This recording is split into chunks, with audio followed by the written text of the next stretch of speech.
autres circuits par Nemrut Dagi, puis le Cappadoce, puis Ankara, la mer Noire et Istanbul. Nous nous dirigeons vers le sud-est de la Turquie, dans une région montagneuse. Nous rejoignons le sommet de Nemrut Dagi, une montagne de 2150 mètres d'altitude.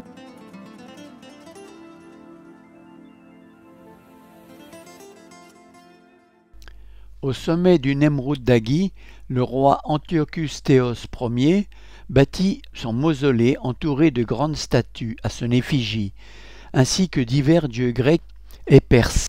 Cette gigantesque construction, en haut d'une montagne et loin de tout, date du 1er siècle avant Jésus-Christ. Comagène, il a une couronne de fruits sur la tête.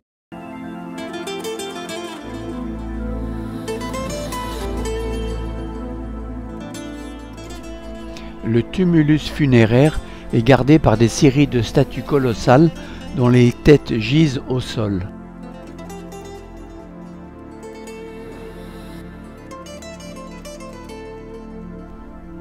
Nous sommes en 64 avant Jésus-Christ. Toute l'Asie mineure est occupée par l'Empire romain. Toute, non. La Commagène, avec à sa tête Antiochos, résiste toujours à l'envahisseur, certes avec un traité de non-agression. Il se croit immortel et va donc faire construire sa dernière demeure le plus près des dieux.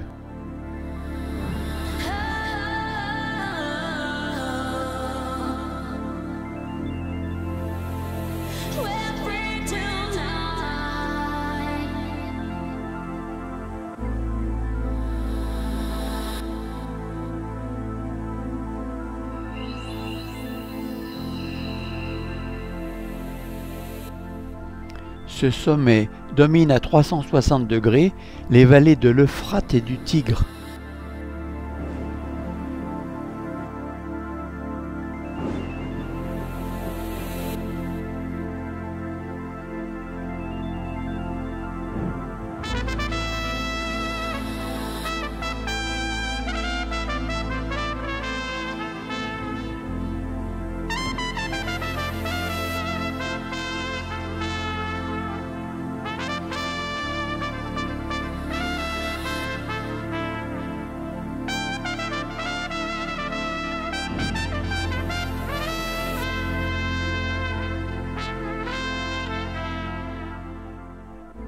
À la fin de la visite, nous descendons et rejoignons un camping au pied de la montagne à 800 mètres d'altitude.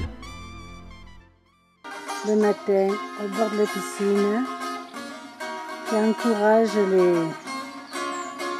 travailleurs.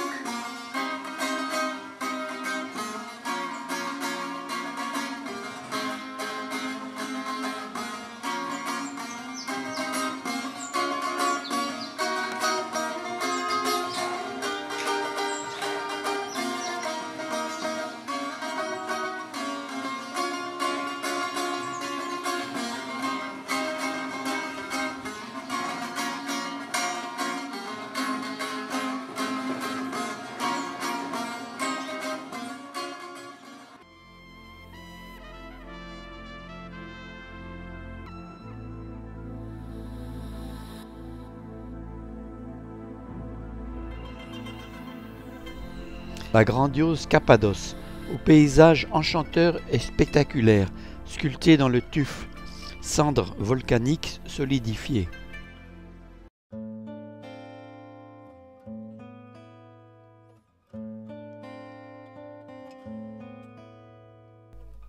Les terrains volcaniques de Cappadoce couvrent le 8e du pays.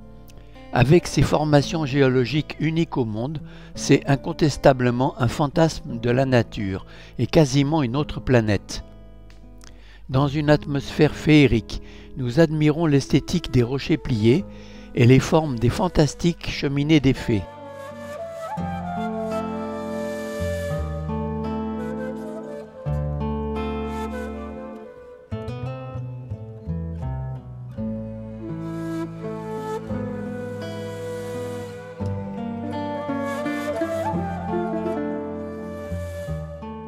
De nombreux centres d'habitation et religieux ont été creusés dans la roche.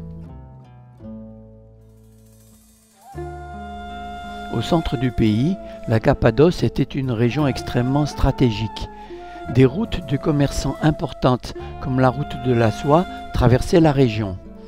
En raison de cette circulation, la région a subi de nombreuses influences historiques et culturelles. Le tourisme est aujourd'hui le pilier de l'économie locale, mais la région produit toujours beaucoup de céréales, ainsi que du raisin, des huiles végétales et de la betterave à sucre. Et maintenant, direction Ankara. Nous stationnons quelques jours dans ce magnifique parc public sous la protection des gardiens. Ankara fut choisie par Atatürk comme nouvelle capitale en 1923, parce que plus centrale que Istanbul. Visite de la citadelle byzantine. Surprise, des écheveaux de laine qui sèchent.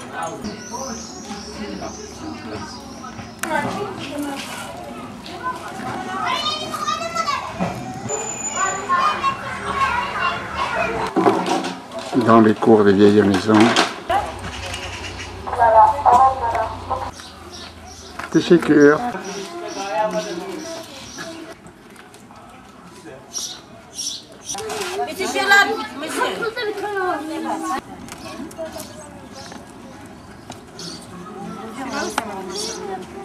À partir de la citadelle d'Ankara, la vieille ville qui est ceinturée par des remparts de l'époque byzantine. Au sein de la citadelle, rempart circulaire du Petit Fortin, vue d'ensemble du Petit Fortin, la plus enceinte de la citadelle.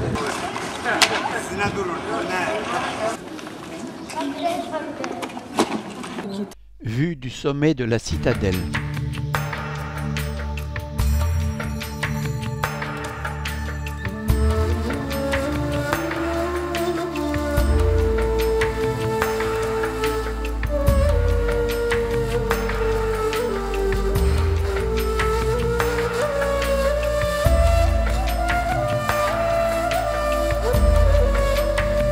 Ce musée des civilisations anatoliennes est le plus exceptionnel de Turquie.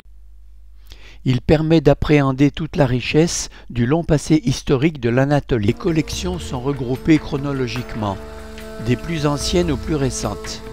Œuvres paléolithiques, néolithiques, attis, hittites, phrygiens, urartéennes, romaines, etc.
Ce musée extrêmement riche et très bien présenté vaut le voyage. Promenade dans un grand parc du centre-ville.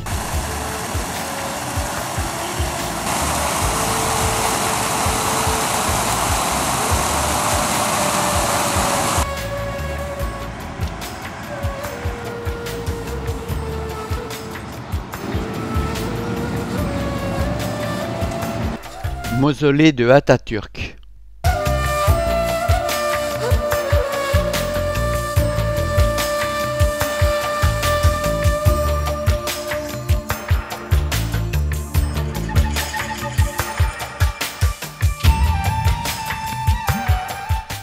Nous passons par Safranbolu, ville pittoresque qui est un exemple d'une architecture de style ottoman.